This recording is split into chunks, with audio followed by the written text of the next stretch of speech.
มีไว้ก็มันเกิดคนนี้อันเจ้าได้ใจ if you don't know what you want life won't know what to give you คำแต่เขาว่าสังจือว่าสุ่มหัวสุขไลสังสัตว์ปานก็เตรียมจังหัวเดียวสังปันสูเนี่ยค่ะในพวกจุจับปานเฮาคาใน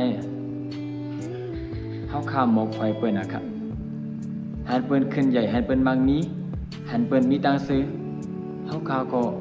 ใครขึ้นใหญ่ใครมามีใครมีตังซื้อจังน่ะเปิ้นเว้ยก็ว่าเฮาคาลืมวนว่าเจ้าเก่าซ้ำมีน้ำกัดสัง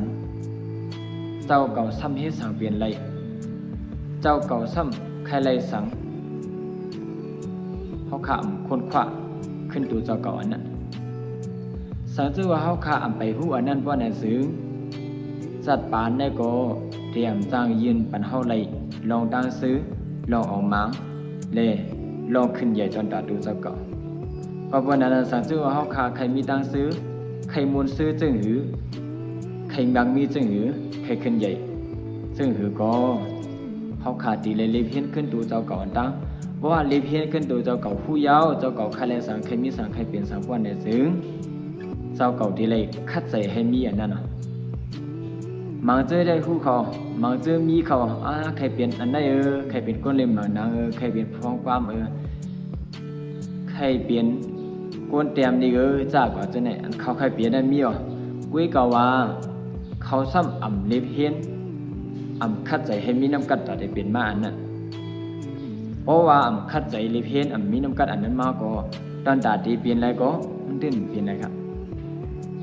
ก็เพราะนั้นเลยในพวกจูจะปานเฮาขาในอันเฮาใครเปลี่ยนนั่นเฮาคาโซขาเพราะว่าเฮาคาโซขาแล้วอันเฮาใครเปลี่ยนย้อนเนี่ยก็คัดใจเล็บเฮียนให้บ่เปลี่ยนอะไรเพราะเฮาคัดใจเล็บเฮียนมายาวกว่าเฮาขาลงเฮ็ดพอลงเฮ็ดมายาวจะปานเนี่ยก็ตียินปันเฮาคาสิลองอยู่ก้มังเจอเฮ็ดเดียวสิตกซุ่มก็มี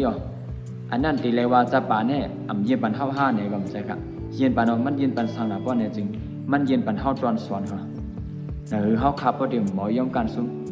เฮาคาตกซุ่ม1ปอก2ปอก3ปอก4แลตียอมกำซุ่มก่อนแน่เหมือนกับดังเฮาคายอมการซุ่มจะปานก็บ่ได้เฮาคาหยิบยอมการซุ่มจะปานคัดใจตัวซุ่มมันหั่นเลยอันดาสุดเลยเฮ็ดให้ฮู้ว่าตัวเจ้าเก่าแค่มีสังแค่เปลี่ยนสังหมาย2เจ้าก็เลยเฮ็ดคนขวาโซหาให้บ่มีน้ำกัดตาดีเปลี่ยนอันนั้นมาหมาย3คัดใจเฮ็ดสังลงเฮ็ดจอมอันเจ้าเก่าใครเป็นใครมีเพราะเฮ็ดซะนั้นจึงวันหนึ่งจะปานได้ก็ตีหันเฮามาสิอันนี้คัดใจอันนี้ยอมการเนี่ยสิลองตั้งซื้อและลองออกมังลองขึ้นใหญ่เมียสูงอันเฮาขาใครมีใครเป็นใครไรจอมหนังยี่อันเฮาขามีนั่นจะปานได้ก็ได้ผุยกัดโซ่บันสีให้เฮาขาไรมาเขาค่ะเรื่องสุมาแค่สั่งว่าเฮาขาอย่าไปลืมได้เพี้ยนขึ้นว่าตัวเจ้าเก่าใครไรสั่งใครมีสั่งในค่ะเนาะ